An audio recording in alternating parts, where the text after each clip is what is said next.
Okay, guys, I know I owe you more content. I owe you just so much content and also like a better explanation of the transcripts of the Trump trial in New York. And I promise that's coming. But what I can offer you right now is a chaotic explainer of why my week has been such that I haven't gotten you enough content. Okay, so Tuesday night at 11 p.m., my brother and I live with my brother, we get back to Los Angeles. We've been in Colorado with our additional brother and our mother trying to clean out the storage unit in which my father stuffed just all the aspects of his life over several years before drinking himself to death at the end of 2023. Here's some of the stuff, because I've not unpacked. Why would I have unpacked by now? On Tuesday at 11 p.m., when we get back home, I discovered that my sink is full of water. Obviously, I left it empty. So I'm disturbed, but it's 11 p.m. I pour the water down the bathtub drain with my little brother, very helpful. The next morning, I am in the middle of writing a complaint to my property manager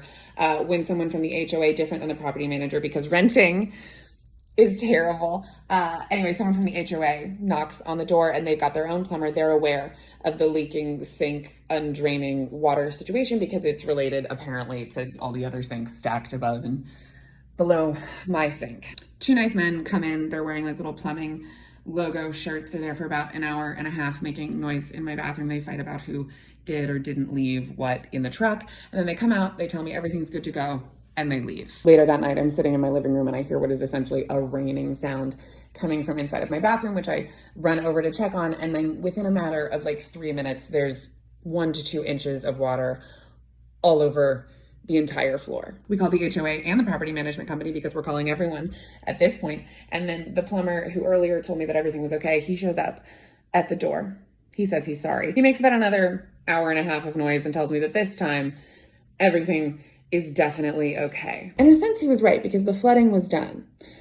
But the war between the HOA, the unit owner, and the property management company, I think, anyway, that had just begun. So over the course of the last couple days, there have been, I think, 7 men from 3 different companies in and out of my bedroom / bathroom. They've been holding up beeping wands and making price estimates, etc. Today, I was given about an hour's notice that 3 men would be showing up to start ripping holes in my bathroom floor and turning on giant humidifying machines. So now this is what it sounds like in my bedroom, and this is what it looks like.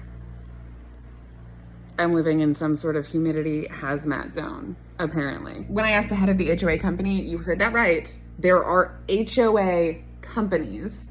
Anyway, when I asked him how long this project would take, because I need to, plan my entire life around it, he informed me that he is legally allowed to be in the unit and he cannot predict when the sinks will overflow, which is both an extremely rude response and not an answer to my question.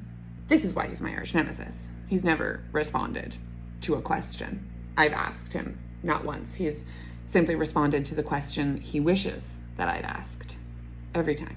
But I've been single for a while, and it is nice to remember what it feels like to be gaslit.